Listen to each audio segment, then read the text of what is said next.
Yosemite Foundation Field Report, Supplementary, Allied Nations. Alright, we found some more information on the Allied Nations, the body politic we're currently holding out in. And what we have so far are some very interesting pieces of information. Now, the basic information we have is they were founded in 1952 as a common defense pact against the Soviet Union that slowly morphed into what I can only call a rough amalgamation of the United Nations, NATO, and the European Union. Now, they are a military defense alliance primarily, but over time they've also started to send out peacekeeping missions to non-aligned nations on the request of said nations, and they've also developed a common currency along with easing travel and trade restrictions to allow member states to economically benefit from each other. Now, the founding members were the United States, the United Kingdom, France, and Germany, but over time they've added to their number with Spain, Canada, Brazil, India, Turkey, South Africa, Switzerland actually, Austria, Sweden, Norway, Denmark, the Netherlands, Belgium, Thailand, Cambodia, Ireland, Portugal, Egypt, Morocco, Sealand, Singapore, and something known as the United Allied Pods, which was formed to, quote, recognize the sentience and sapience of our cetacean brethren.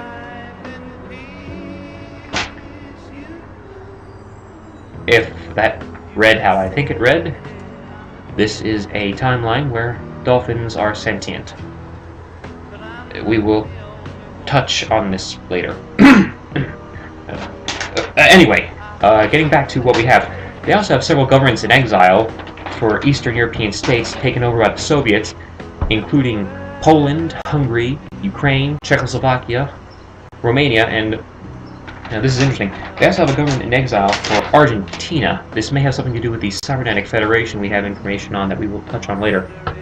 Now, they also have several various pending members, including the Empire of the Rising Sun, the Empire of Korea, which we can presume is South Korea, the Republic of Vietnam, and Cuba, it looks like.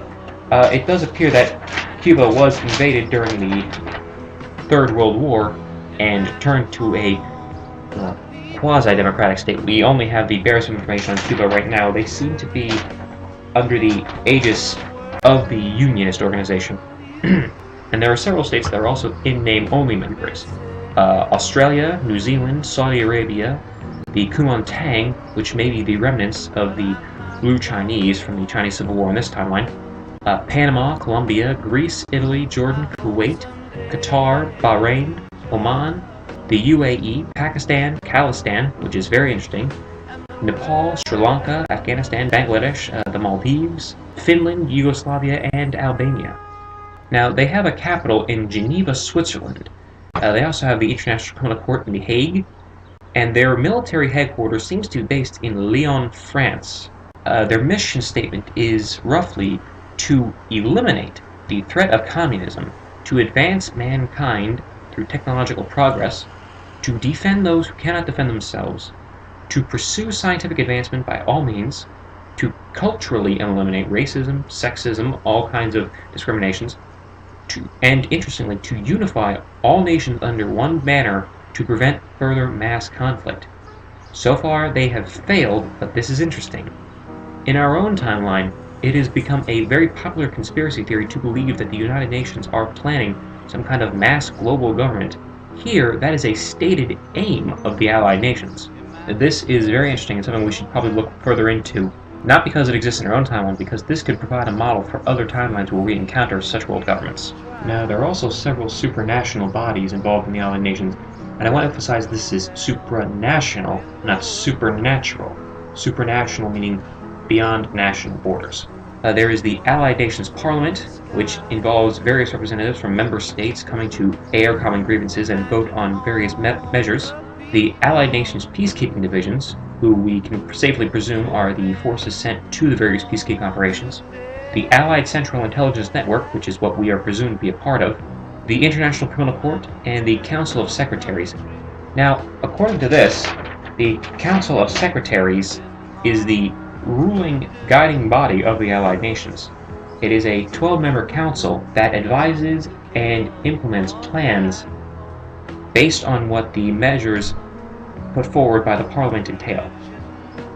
Various individuals from our own history seem to be here as well, including the chairman U Thant, Dr. Heinz Kissinger, who has kept his original first name interestingly, and also individuals like Norman Borlaug and Werner Heisenberg.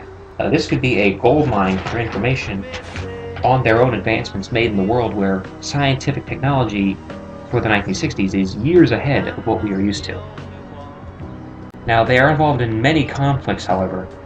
Presently, they have forces deployed in ANEF-1, Allied Nations Peacekeeping Force Saudi Arabia, which is apparently involved in something known as the Saudi Civil War, and against something called the Global Liberation Army. It is possible that the Middle East is experiencing in this timeline a surge in radical Islamic terrorism. We will look more into this. It is possible, however, that the Global Liberation Army is a communist-backed force. They are also involved in, of course, the Vietnam War. They are involved in a current Korean border conflict, which matches up with our own timeline. They are involved in Northern Ireland, which seems to be a constant no matter what timeline you enter. There is this Second American Civil War we are still trying to gather more information on. They are actually the force building the Berlin Wall, not the Soviet Union.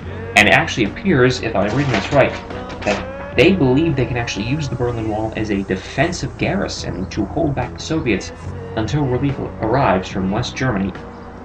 We do not believe this is tenable. However, with the technology we have seen so far, it may be possible to at least inflict a heavy blow on the Soviets if they do try to attack West Berlin. They are also involved in several South African brush conflicts. They are involved in a current Chinese quote-unquote border conflict. It appears they're unwilling to state that the Atomic Kingdom is actually fighting a war against them. There is also a Moroccan border conflict.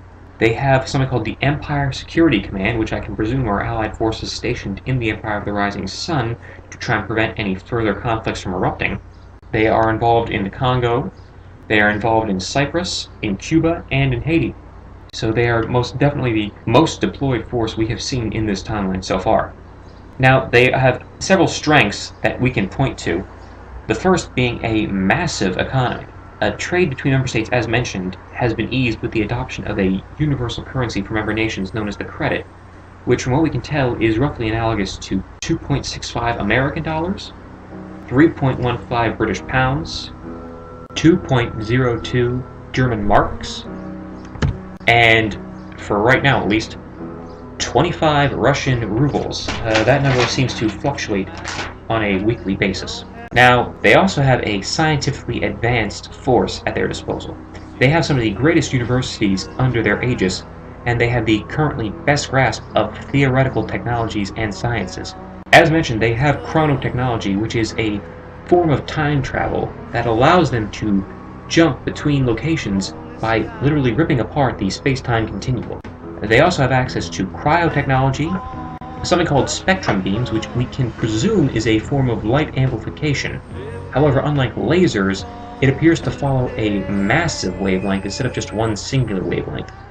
They have gravimetrics, or the manipulation of gravity, and they have several theoretical technologies, including something known as the strong homogeneous residual interactive neutron kinetic and molecular abridging subspace systems. They have a firm grasp of harnessing solar energy and using it as a weapon as well as a form of energy. They have a good understanding of microwave technology, a firm understanding of particle physics, something called the generated abstract plane, which may be a form of projecting another universe or timeline onto their own. They understand atomic fusion, and they are quickly engaging in quantum technology. Militarily, they are possessive of the strongest military force in the timeline. Essentially, they could roll over Moscow and not suffer from the Red Army's continued attacks on them. They currently have so many forces deployed around the world, they're only starting to feel the strain, but we will counter that in a moment. As it is now, however, their member states combined compose the largest singular military force on Earth. They also have a high level of civil stability. Member states can be said to enjoy the highest standard of living and security in the world of para-echoes, with a high economic mobility. People very rarely in these states want for anything. There are programs to feed the populace, to ensure that there is a social safety net, and to ensure that the government is held accountable for its actions in a member state. This is a very interesting thing because in such a timeline, we would be well in our rights to presume that such an organization would have many skeletons in the closet. It may still have them, we just haven't found them yet, but as of right now, the Allies seem to have a very stable system of government for all member states. However, there are several other weaknesses that we have noted. Internally, there is a lot of stress occurring.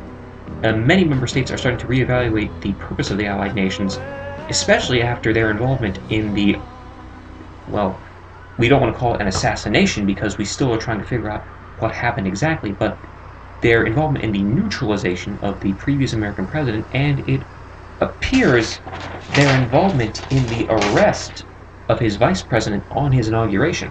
Many member states are questioning whether or not the Allies have finally started to overstep their bounds, which leads into the next point of overreach, as many feel that the Allied nations itself is starting to become too controlling and starting to strain under the weight of so many military and peacekeeping deployments.